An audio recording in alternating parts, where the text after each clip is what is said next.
Okay, our old buddy Hasan Piker. Our buddy has made a complete dick of himself this week. Oh, nice. And I'm here for it. I'm always here for it when Hasan makes a dick of himself. So what's he done? Well, Hasan Piker has single-handedly saved Cuba. Of course he has. So to set the stage right, recently he made this announcement. I'm going to Cuba to, one, bring awareness to the plight of the Cuban population as a direct consequence of American intervention on the island nation for the last couple of decades. So if you're not aware, when Trumpy ousted the Venezuela what was his name? Maduro. Madeira cake. Madeira cake, yeah. When he ousted Madeira cake, basically Cuba stopped having access to the Venezuelan oil. So they got no fucking oil. Right? Remember we saw Greta Thunberg bitching about how Trump just stopped oil to Cuba? They can't get their oil. Yeah. How dare you? So that's what he's talking about. There's all sorts of embargoes on Cuba because they're commies, you know what I mean? And Hasan is a well-known commie. I'm going to be doing my regular news coverage when I'm out there.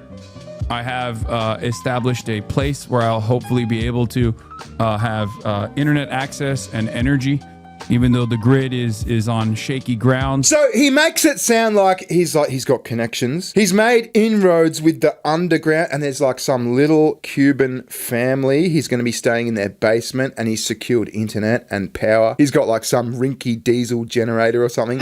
He's got il conectados. Yeah, just wait for it though. He finishes this announcement with this. Are you using Starlink? No, I will not be using Starlink. He's not using Starlink because Elon Musk is a snazzy, you know what I mean? Yeah. But spoiler, he's totally using Starlink. Oh, yeah. He's doing it on the slide. Yeah. Just like the shock collar thing. All on the side in the slide. So anyway, this gets really funny. Let's have a look right after this. Let's go! You've probably heard people like David Sinclair, Tony Robbins, and leading longevity researchers talk about NAD+ lately. NAD is a size molecule that, as you probably know, needs a precursor called NMN to actually get into the body. They have been working with our military, with our special forces. And about a month and a half ago in Boston, the commander got so excited, he slit the beans. And it was just in the Daily Mail last week as well. What's been reported is that the commander said, these are the strongest humans alive, both men and women in the special forces, the most fit people, right? Endurance has exploded, he said, very much like the mice. He said, secondly, muscle development has completely changed from the same stimulus. Like the same workout, they're getting more muscle. And then thirdly, the most important thing for them is cognition has gone through the roof. NAD+ plays a key role in how your cells produce energy, recover, and function day to day. What a lot of people don't realize is that NAD+ levels naturally decline as we age. This is where NMN comes in. It's a naturally occurring compound that the body uses as a building block to support NAD+ production. That's why NMN has become one of the most talked about compounds in longevity and performance circles. You know, NAD, it's actually not NAD, it's NAD+, and that little positive is the reduced form of NAD, which means that charge can't really pass through first-pass metabolism. You can't just drop NAD into the stomach. It will just immediately dissociate. Black Forest NMN is made in the US, non-GMO, third-party tested, and formulated with ingredients designed to support absorption. Right now, they're running a buy one, get one free deal for a limited time. And when it's gone, it's gone. So if you want to check it out, I'll leave a link below. Visit blackforestsupplements.com/bearing. So this is from the New York Post. Tone-deaf radicals flock into Havana, staying in 5-star hotels while island in crisis. Mockery of Cuban people. He's there to save you from the plight while staying in 5-star hotels and smoking Cuban cigars. Not only that, though, he's bitching. He's bitching about the 5-star hotels. Hundreds of look, I won't read this word for word, but it basically says heaps of lefties flocked into Havana and they're staying at this like 5-star hotel with air conditioning, with power, with air-conditioned buses, etc. Do they have a Trump Tower hotel in some... No, of course they don't. The locals can't get power, food, water, medicine. Did you know in Cuba, the average annual income is like $150 to $200 a month? A year. Okay. The convoy includes Mayor Zohran Mamdani's ally and influential streamer Hasan Piker, who recently went to Beijing, blah, blah, blah. He's streaming from Havana with somehow spotless internet. He's got such a boner for communist countries. He just wants to tick them all off on his passport. I know. But anyway, like I said, he's still bitching. He's still bitching about Cuba. It's like, it's not up to his standards. I was saying, tourism is the lifeline for the Cuban economy as it stands currently. The government has very limited resources, and the American government makes it illegal for Americans to stay wherever they want when they're in Cuba, they have to stay in what they've declared as 5-star hotels, right? I'm telling you all this because, like, even the 5-star hotels are not like, you know, they're... Shit! Hasan, you're trying to say shit. Wow. But you know what makes that even fucking funnier? Is that he's saying, look, because of the embargoes and stuff, the American government has said we can't stay at certain hotels. We have to stay at 5-star hotels. That is a blatant lie. Look, I'm doing it tough, okay? I'm staying at a 4-star hotel. No, he's staying at a 5-star hotel, but what the American government actually says is that you can't stay at any hotels that are associated with the government. In other words, you can't prop up the commies. Aha, yes. Right, but he just blatantly bullshits his audience and says, look, the American government says we have to stay at 5-star hotels, and they're not even that good. He's lying, and this is the hotel that he says is shit. I mean, that looks pretty good to me. Is that his actual room? I don't know. No, that's not his actual room. That's a stock photo from the hotel. It's called the Grand Hotel.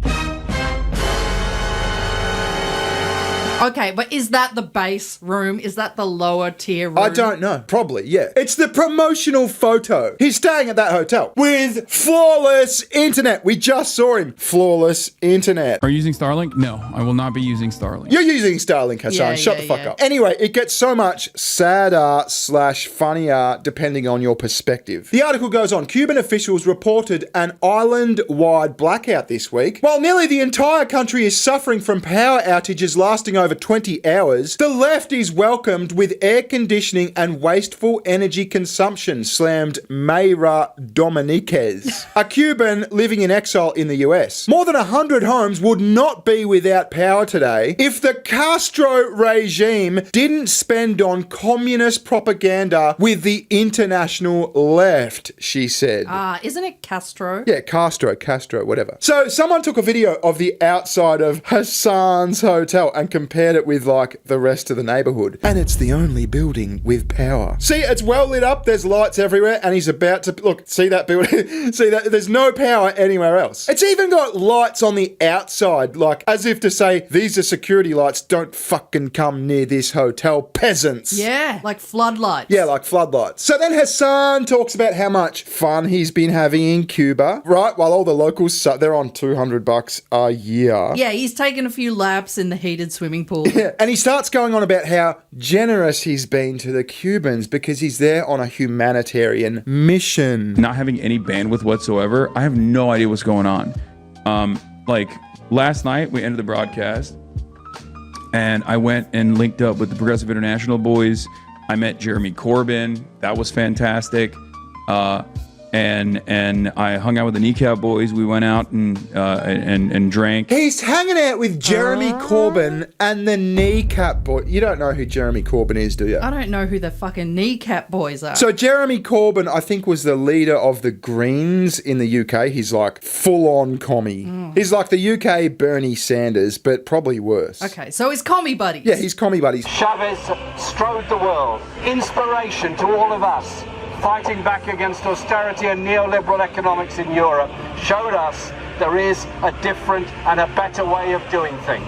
It's called socialism, it's called social justice, and it's something that Venezuela has made a big step towards. And Kneecap were that Irish rap band that were like, kill the fucking IDF or something. Remember that? There was a big controversy. Yep. So he's hanging around with these motherfuckers, right? And just listen to this. He starts going on about how generous they're being. And we have been, we've just been living La Vida Loca, honestly.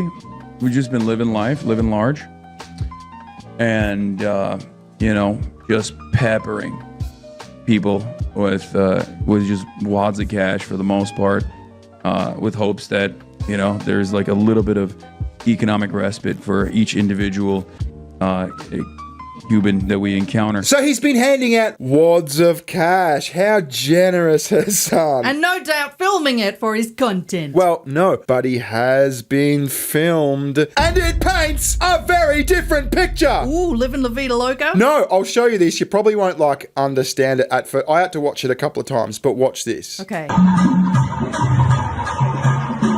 Eso es una falta de respeto. Era ese hombre con una galletita en la mano, poniendo un poco niño a bailar para darle la galletita. Eso es una falta de respeto. aprovechándose de la miseria del cubano. Could you read those Oh, subtitles? yeah. So he's got a cookie and he's making a little Cuban boy dance for the cookie. He's making him dance for the cookie. Like dance monkey dance for your dinner. Yeah, I had to zoom in to like recognize what was going on, but let me zoom in. You can actually see Hasan. He's like in the middle with a black singlet on, but watch this. Eso es una falta de respeto. Era ese hombre con una galletita en la mano, poniendo un poco niño a bailar para darle la galletita. Eso es una falta de respeto. Aprovechándose de la miseria del cubano. He's making the poor Cuban kids dance for cookies! My mouth is on the floor. My jaw is on the fucking floor. Isn't that fucked? Isn't that just so fucked? Anyway, this article goes on. It's like a parrot. Dance for your cracker. Yeah. Little boy want a cracker? Yeah, he's being so... he's handing out wads of cash. Yeah, okay. He's handing out fucking cookies. Oreos. Yeah, and you gotta fucking dance. Isn't that so fucking low? You can get Oreos at our supermarket right now for $1.25. They're on discount. Well, that's like a week's salary for the Cubans. You cheap ass. Wait, no, they'd be getting like, what, $4 or $5 a week on average. And I bet it's the complimentary cookies from the hotel. Yeah. Have you ever had 5-star communism hotel cookies?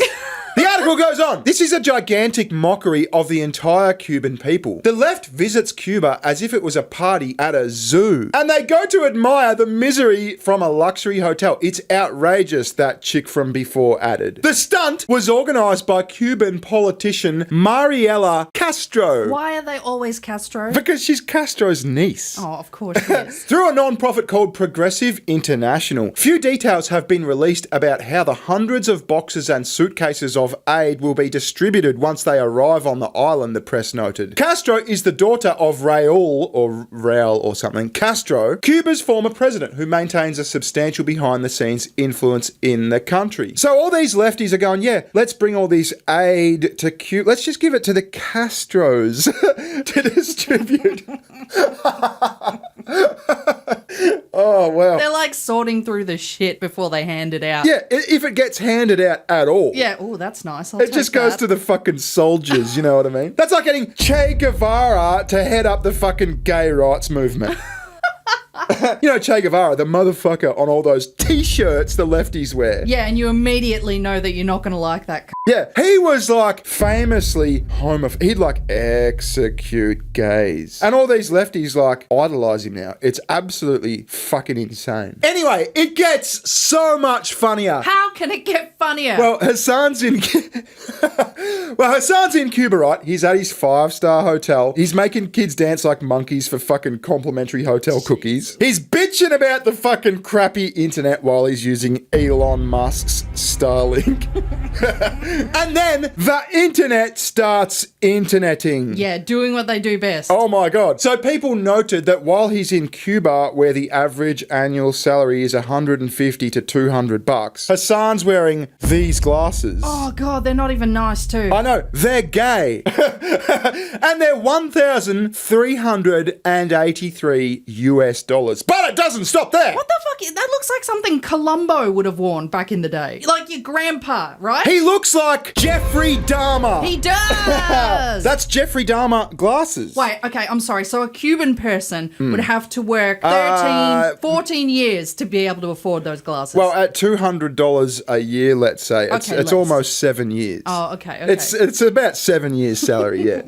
Isn't that fucked? It's such poor taste. But they didn't stop there. They caught him wearing this shirt, $690 USD. Is this how to dress like a faggot 101? I mean, what the fuck is that shirt? You know what it looks like? It looks like Aboriginal art. Oh, I was just going to say that. On a shirt that you would buy at a discount store or a theme park. Ah, yeah, You know yeah, what I mean? Like you go to the animal park and you see the platypus and the fucking kangaroo and it's like, do you want to buy this dot painting t-shirt? It's $39, which is marked up. You go, wow, that's expensive. Oh, Yeah. I guess it's a theme park. So he's wearing this $690 shirt with his $1,300 glasses. And then they did a bit more digging. This $3,000 $2,000 ring. So all up, what do we got here? 4,300, let's plus another 700. It's about $5,000 he's wearing there. So he's wearing about 25 years of annual salary in Cuba. Isn't that insane? And cultural appropriation. Yeah, you're not an Aboriginal, Hasan. Like, you could have just gone with the plain white t-shirt and the normal glasses and maybe lose the ring for the day. So anyway, I found that funny. I thought we'd talk about it. Visit SugarTits. She has a channel. Yes, I do. Thanks for watching. We'll catch you later. Ta-ta. Bye-bye. See ya.